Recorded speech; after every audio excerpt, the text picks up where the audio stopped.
उत्तर प्रदेश के मुख्यमंत्री योगी आदित्यनाथ आज बुलंदशहर पहुंचे, जहां उन्होंने निकुंज हॉल में प्रबुद्ध वर्ग सम्मेलन को संबोधित करते हुए क्या कुछ कहा है, आइए दिखाते हैं। सम्मान बढ़ गया, भारत की सीमाएं सुरक्षित हुई हैं, देश के अंदर आंतरिक सुरक्षा की स्थिति बेहतर हुई है, नक्सलवाद, आतंकवाद, उग्रवाद समाप्त, कश्मीर में धारा 370 समाप्त हुई, तो अयोध्या में भगवान राम के भव्य मंदिर निर्माण के मार्ग भी समाप्त, जो बैरियर थे, जो उनमें अवरोधक थे, उनको समाप्त करके भव्य राम मंदिर का निर्माण का कार्य भी संपन्न हुआ। काशी में काशी विश्वनाथ धाम, ये सभी कार्य हुए। गरीबों को गरीब कल्याणकारी योजनाओं का लाभ भी मिल रहा है। पिछली सरकारों की दंगा और कर्फ्यू की नीति को समाप्त करते हुए हम लोगों ने कहा नहीं, दंगा नहीं, उत्तर प्रदेश कर्फ्यू के लिए नहीं, उत्तर प्रदेश तो कावड़ यात्रा के लिए हर हर बम बम के नारों के साथ गुंजायमान होगा। और आज आप देखते होंगे कावड़ यात्रा कितनी शानदार और जानदार तरीके से यहां चलती है। लोग सोच ही नहीं पाते कि भाई इतने बड़ी संख्या में लोग कैसे चल रहे हैं। हमने कहा भाई देखो यही भारत है, उनकी आस्था का सम्मान करो, वह आपको सिर आंखों पर बिठाने का काम करेगी। और यह जनता जनार्दन का यही आशीर्वाद लेने के लिए मैं आपसे कहूंगा, भोला सिंह को आप 5 साल अपने यहां दौड़ाइए, ठीक बात है, लेकिन चुनाव के दौरान यह अपेक्षा करना कि वह घर घर जाए, संभव नहीं होगा। चुनाव के दौरान आप में से हर व्यक्ति को मोदी जी बनना पड़ेगा, नरेंद्र मोदी बनना पड़ेगा, डॉक्टर भोला सिंह बनना पड़ेगा, और घर घर जाकर के हर व्यक्ति को बोलना पड़ेगा कि भाई देखो, हर हाल में कमल के निशान पर वोट देने के लिए आपको सर्दी, गर्मी, बरसात जो भी हो, इन सब की परवाह के बगैर कार्य करना है। और उस प्रवाह के साथ आप सबको जोड़ करके आगे बढ़ना है, और उसी के लिए आपका आह्वान करने के लिए आज हम सब मैं यहाँ पर आया हूँ।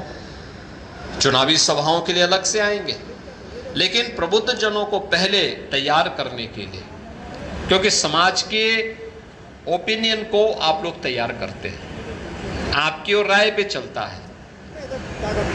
इस समय कोई मनभेद नहीं, कोई मतभेद नहीं, सभी बातों से ऊपर उठ करके केवल देश के बारे में सोचना है।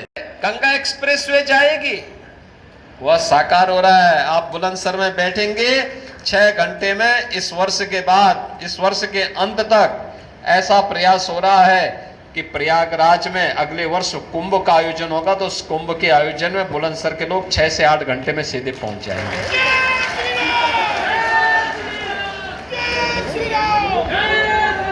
बुलंदशहर में मेडिकल कॉलेज की स्थापना होगी, ये कोई सोचता था? आज वो सपना साकार हुआ है। खुर्जा का क्रॉकरी के बारे में कोई सोचता था कि उसको पहचान मिलेगी? प्रधानमंत्री जी ने जब विदेश दौरे पर गए तो तत्कालीन इंग्लैंड के प्रधानमंत्री थे, उनको यही का ओडीओपी भेंट दिया था, छा गया था बुलंदशहर दुनिया के अंदर। ये वोट की कीमत है। और चुनावी सभा के पूर्व में आपके बीच में इसलिए आया हूं कि समाज को मानसिक रूप से तैयार करने के लिए आप सबकी सबसे बड़ी भूमिका होने वाली है। धर्माचार्य हो, शिक्षक हो, चिकित्सक हो, अधिवक्ता हो, व्यापारी हो या सीए हो, ये सभी लोग अपने अपने तबके में, अपने अपने जगह पर, उसकी अपना में उसका एक अपना महत्व है। धार्मिक संगठनों से जुड़े हुए लोग हों, जो भी हों, वे सभी लोग अगर अपने तरीके से कार्य करना प्रारंभ कर देंगे और बोलेंगे कि नहीं, हर हाल में हमें जातिवाद नहीं चाहिए, हमें तो राष्ट्रवाद चाहिए,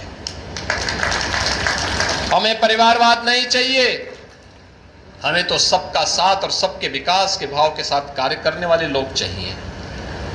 आखिर सरकारें पहले भी थी, 1947 से 2014 तक इस देश ने सरकारों को देखा है, अनेक सरकारों को देखा है।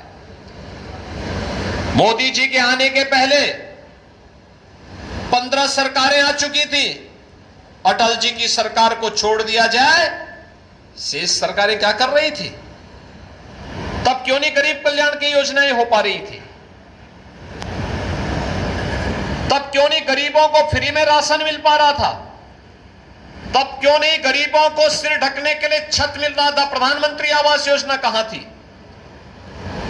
तब गरीबों को स्वास्थ्य बीमा का कवर क्यों नहीं मिल पा रहा था? तब नौजवानों की नौकरियां कहां थी? तब बेटी और व्यापारी को सुरक्षा कहां थी?